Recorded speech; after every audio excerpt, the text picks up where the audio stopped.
So now I will go to the next.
I'm already registered, but I am not able to join.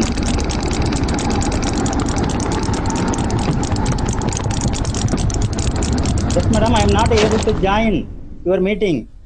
I am already paid the amount. I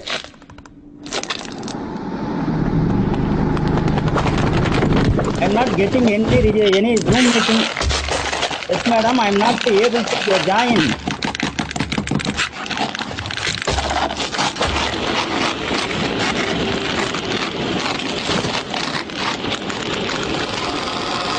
Madam, yes, madam, I am trying. I am not able to join. Balamurugan from Madurai. M. Balamurugan from Solamalai College of Engineering.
video, what is the quality that comes to your mind? What is the skill that comes to your mind in this video? Could you just share your insights?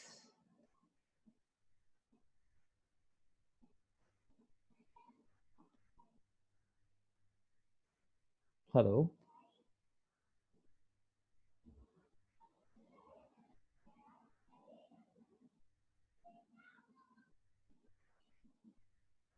Hello.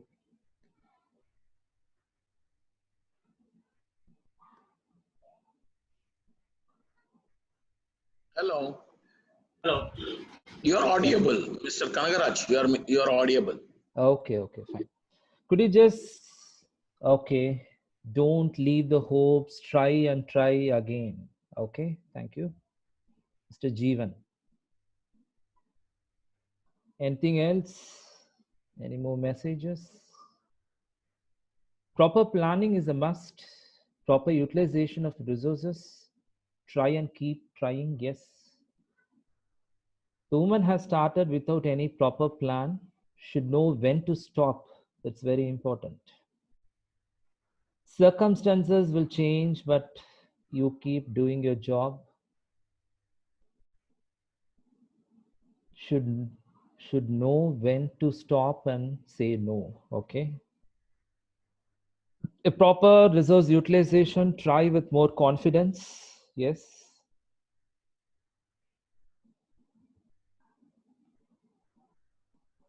So as you all said, she has not planned properly anything. So that is one of the most important points. And we don't think she has any goal in mind. Vatika Soni, plan, identify, define problems. Yes. Thank you so much. Start with the end in mind. A manager should start with the end in mind. Have you heard about the 7 habits of highly effective people? If you have heard about this book, 7 habits of highly effective people, the start with the end in mind is one of the most important habit that was explained in this book, 7 habits of highly effective people.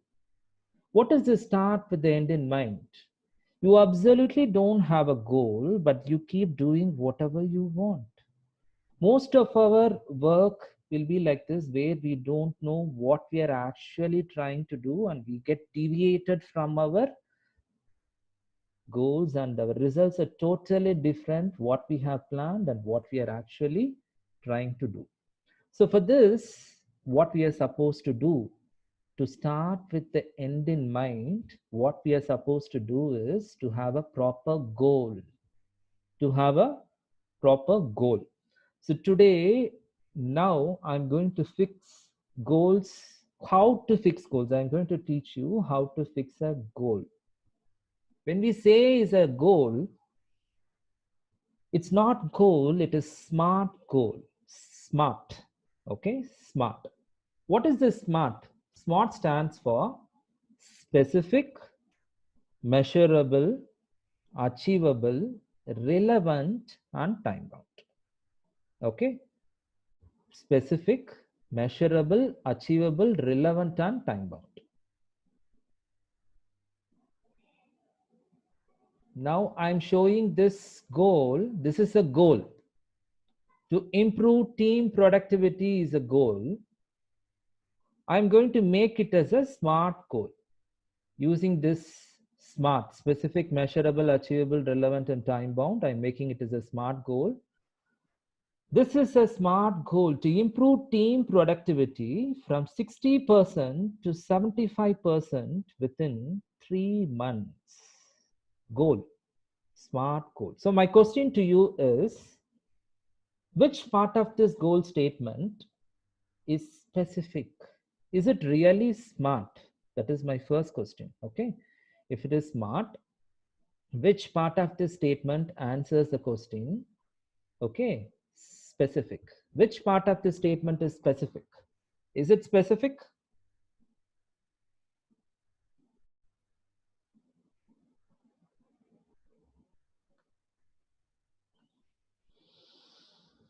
60 to 75% in 3 months. It is specific.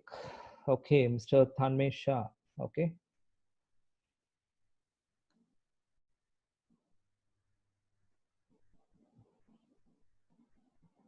Team productivity is specific.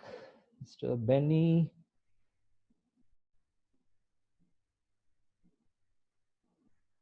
Okay, you say it is specific. Team productivity.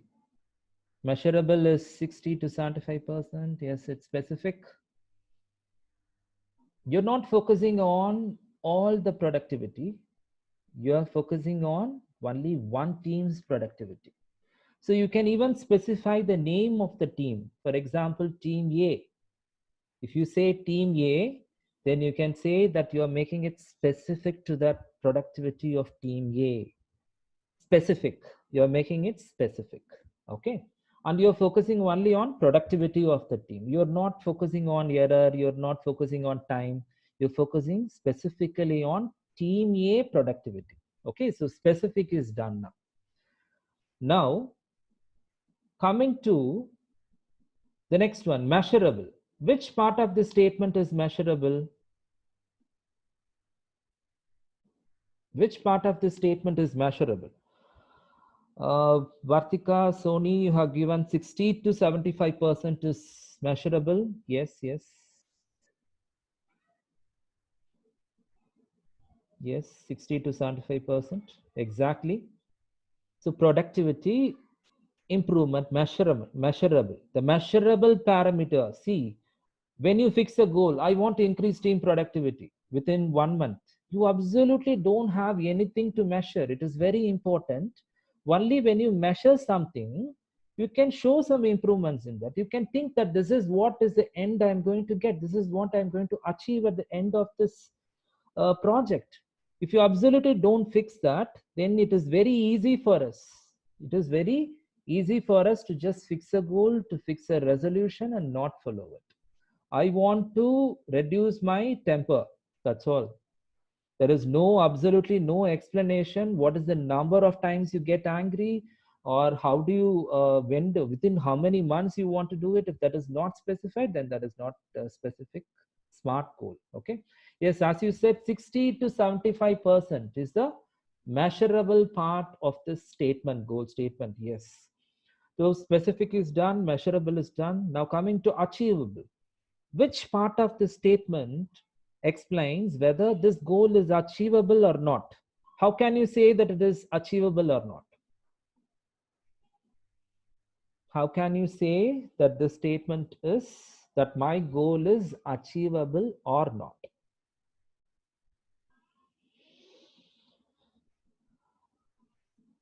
It is based on your targets, right? Mostly based on our target. I fix a random target which is absolutely not possible. I fix a random target which is absolutely not possible by my team or by my organization. No point in fixing a target or goal like that.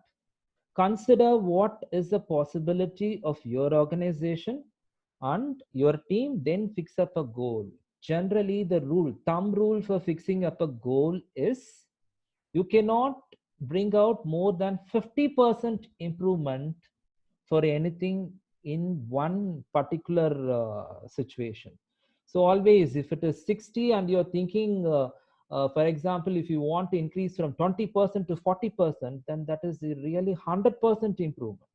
That is absolutely not possible. 20% to 30%, maximum possible is that.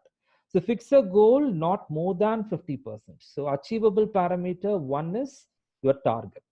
The target is one parameter that you focus, that is achievable. The other one is time period. You want to achieve a very good goal, but you want to do that in a very less time. Practically impossible. So the time period that you select is also based on the circumstances and different environment, the man, material, machine. You have to consider different situations to take a decision on this also. Time period. So when it comes to this achievable, you can consider two parameters here. One is the target, that is 75%. Another one is the time period, that is 3 months. I'll come back to the relevant, but now I'm going to the time bound. Time bound is very easy. You have 3 months here. Now coming to relevant, I will say that this particular statement is not relevant. This particular statement is not relevant. Can you say why it is not relevant?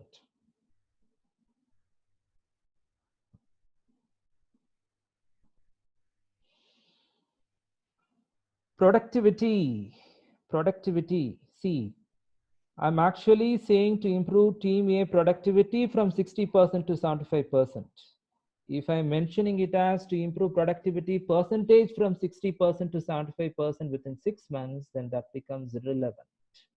So relevant is using relevant tools or relevance units throughout your statement.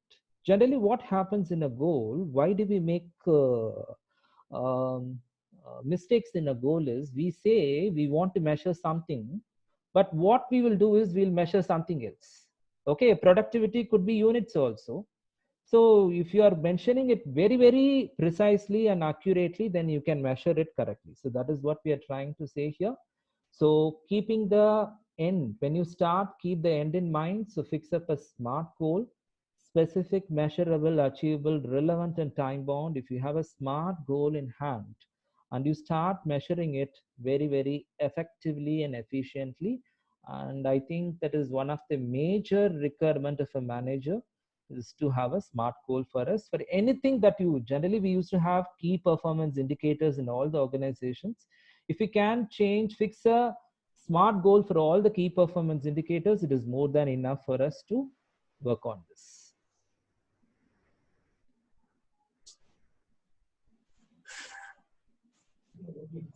So now we'll go to the next.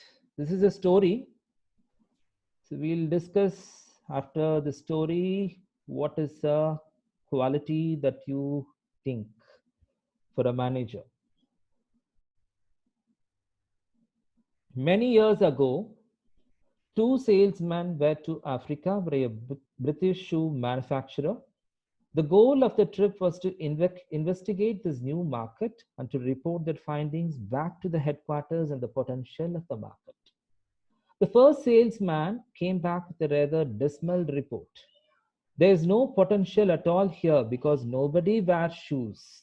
The second salesman came back with a rather different reply. There's a massive potential in Africa because nobody wears shoes here. So what is a quality that you can say from this particular story the manager should have?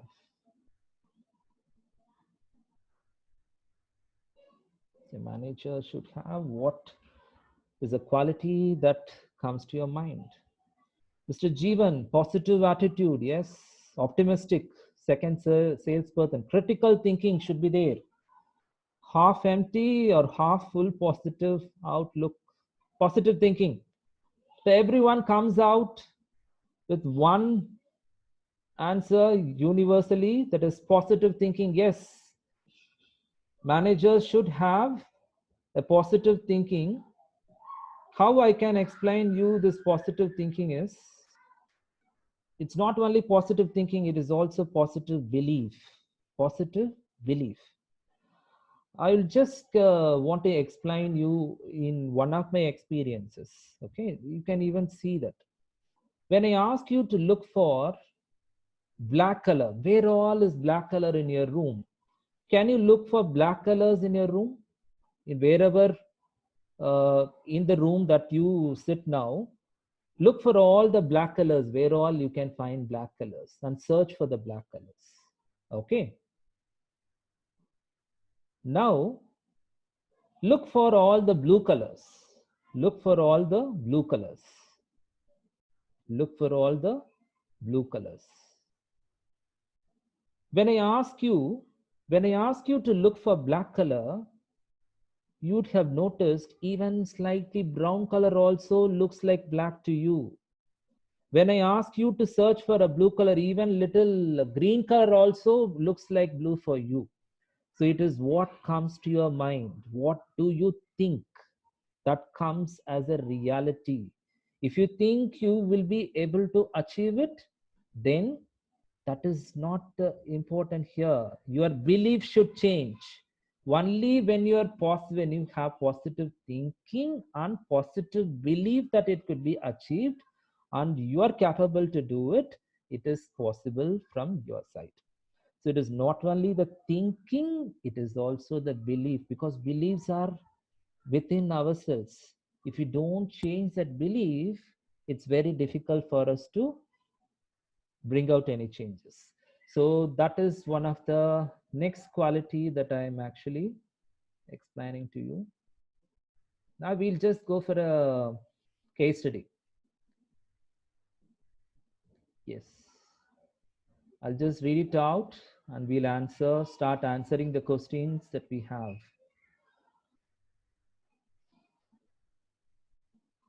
One day, I was having a one-on-one with a team member and they told me that they had a new career goal. Suddenly, they wanted to head in a different direction. Instead of doing the business development, they wanted to become a product manager. Now, this news was surprising and concerning for a few reasons for us, because they were very, very good at business development. The second reason is we needed the revenue and the partnership, because they are very good performance. Had very good performance. The revenue that they bring into the organization is very important. The third reason is we actually don't have any product management work available for them at present in our organization. Now, the question for you is, to whom will you attribute the reason for change? Who is the reason for change?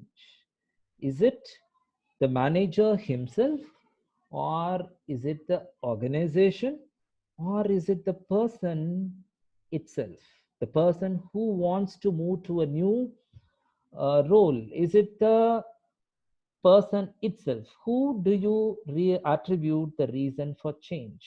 You can send in your options. So read, if you want, you can read it once again. So there was a person who wanted to change his current role to a new role, but there is absolutely no new role available in that place.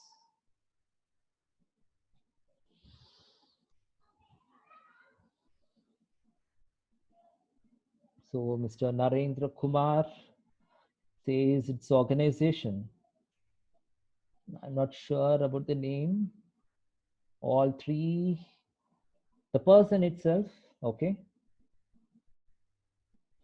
So the answers are, is it you, or is it the organization, or is it the person who is the reason for this change in attitude?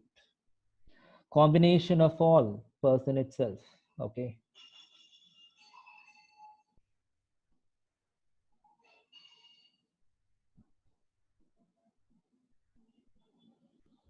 All three, the person itself.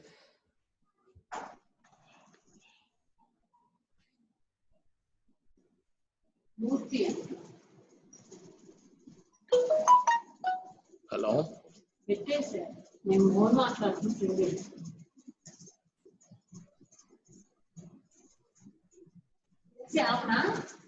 One minute.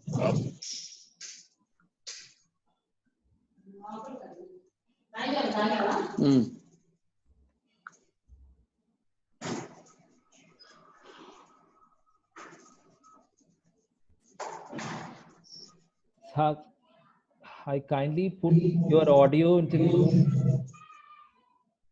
I'm not able to identify whose audio is in mute. Kindly put your audio in mute. Yes, thank you.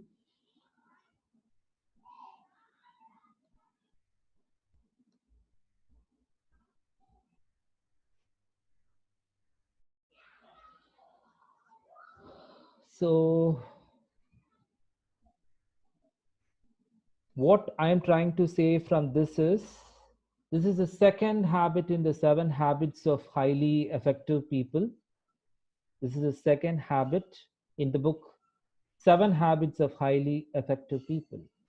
Don't complain on circumstances that is around you that is absolutely could not be changed. Okay. Focus on things that could be controlled from your side first. What you can contribute from your side. So when there is something happening in your team, whether it's related to your team members or it's your goal related to the productivity or it's an organization, first we need to think what we can contribute for that particular situation. So focus on things that can be controlled from my side rather than complaint about circumstances. Just complaining on the person who wants to change a position, it's not going to solve that problem. What is that from my side that has made him to take this decision? We should think about identifying that and correcting from ourselves. Then we can think about, is there anything in the organization or is there anything with the person also? Then we can think about other things also. Now, to focus on things on yourself and to control, you need to focus on these 5 levels of change. You need to focus on these 5 levels of change.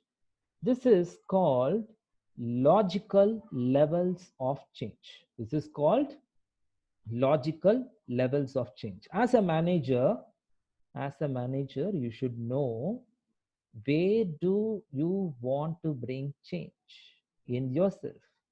Where is the problem?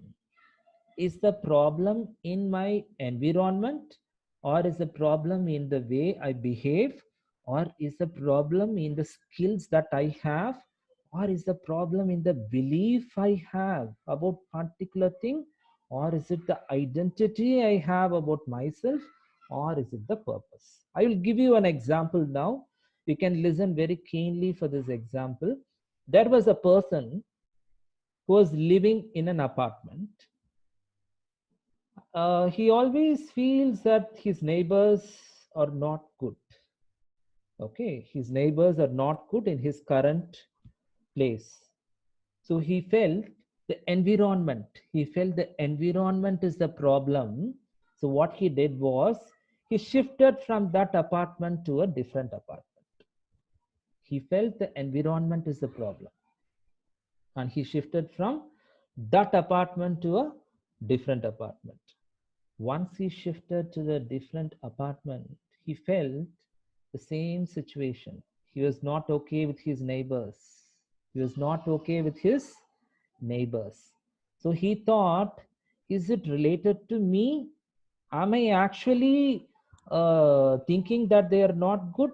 Then let me try to change my behavior. So he started to behave very good with his neighbors, but still he was not able to do that, because he then thought, is it behave related to the skills that he had? He was not having proper skills to mingle with people or have a good relationship with his neighbors. So he thought he can improve upon his skills. I want to improve my skills, okay, to behave properly or think properly about my neighbors. So he started investing in skills. But even after investing in skills, he was not seeing any improvement in that. Why? He thought that there was a belief in his mind. Okay, there was a belief in his mind that neighbors are always like this irritating people. There was a strong belief in his mind that neighbors are always irritating people. This strong belief in his mind has nothing. So when you have a strong belief like that, your capability will not work, your behavioral change will not work, even if you change your environment will not work, because you have a very strong belief about them. So he started changing his belief. Okay, so he changed his belief that they are good. But now comes the identity. He thinks, but still the problem is not solved. Now he thinks, he has thought about himself, I am not a very social person. He has an identity that he is not a social person. This identity that he had about himself, if that is not changed, then nothing will change in all these levels. Understand? So what he thought was, if he changes his identity, I am a social person. I am not a person who gets irritated with my neighbors. I'm a person who like my neighbors. I'm a person who like my neighbors. I'm changing my identity. If my identity is changed, all the remaining will change automatically. So a manager should know where he should change. Should he change his identity, or should he change his beliefs, or should he upgrade his skills? Should he change his behavior, or should it be the environment? We cannot we cannot consider all as same. So understanding about yourself and understanding about people who are there before you, in which level you need to bring about changes, is very, very important for a manager. Now I'm going to show you an example. Okay, now I'm going to show you an example. So it is a short description that was given in the slide. What is environment? Where you are. Behavior, what we are doing. Capability, what are the skills do I have, or what skills I need to upgrade. Beliefs, what do I expect, what is important to me, what is the mindset I have about a particular thing. Identity, what do I think about myself. The last one is spirit, what is the purpose of me being here in this world. What is the purpose of me being in this organization? That is purpose. Now I'm going to show you few sentences, and you need to say which level is that. Okay, so coming to, I am a shy person. I am a shy person. What is the level? Where should I focus among these 6? Where should I focus? I'll go back to the previous slide. The question is, the sentence is, I am a shy person. This focuses on any one of the 6, that is mission, identity, beliefs, capability, behavior, and environment. Yes, most of you has given the answer, identity. So remember one thing, if you fix an identity as something to yourself, I am a shy person, you cannot bring out any changes in the lower levels. Yes, identity is the right answer. Now, I do not know how to approach a stranger. I do not know how to approach a stranger. So what is this? Where does it come? I do not know how to approach a stranger. Exactly. So if I don't know how to approach a stranger, what should I do? I should develop my capability. There is a lot of difference. Shy person is identity, but I do not know how to behave to strangers is something related to my capability. I have to upgrade my capability. Yes, absolutely, you're all right. Now coming to the next. I believe I am a shy person. I believe I am a shy person. So it comes under which level? Yes. Values and beliefs. There is a lot of difference, right? I am a shy person. I believe I am a shy person. These are totally two different statements. Always see, you need to listen to your inner self. What is that you actually have the problem? Where do you have the problem? Is it at the identity level or the capability level? Yes, most of you have given the answers, value and belief. So this relates to the belief. Exactly. Now coming to the next one. When there is some person I do not know whom I would like to speak to, I feel inhibited or anxious when I approach him or her. I feel anxious when I approach him or her. So I'm going to that 6. It refers to which part? I'll repeat it again. When there is some person I do not know, I feel anxious. I feel anxious. When I approach somebody I do not know, I feel anxious. What is this anxiousness? Anxiousness is not related to my purpose. I'm not living in this world for this purpose. It is not related to the purpose. It is related to my behavior. My behavior is like that. So what should I do in this situation? I should change my behavior. Okay, I should change my behavior. Okay, so it is behavior. This statement is related to the behavior. Now coming to the next, when I am in an informal gathering, it's very important. When I am in an informal gathering, I become shy. When I am in informal gathering, I become shy. Exactly, it's the environment. You need to understand that only when it is an informal gathering, I am becoming shy. Some new people, I become shy. So that environment makes me shy. So it's not related to my behavior. It is only the environment. Okay. Now coming to the next statement, the purpose of my life is to serve the people. So it is very obvious. It is related to the spirit, that is purpose, right? So what I'm trying to say from this activity that we have done is, we need to focus and control what is possible from our side first. In every situation, there should be something that we have to change from our side. Okay, if we can identify that and change from our side first, then we can think about where is the problem on the other person. These 6 is called logical levels of change. Logical levels of change. In today's world, it is very, very essential for us to understand really where is my problem. Where is a problem? Manager is also need to capable of identifying where is the problem and how he can solve it. So if you can work on this very easily, you can come to a conclusion where is your problem first, then you can think about how to solve others' problems.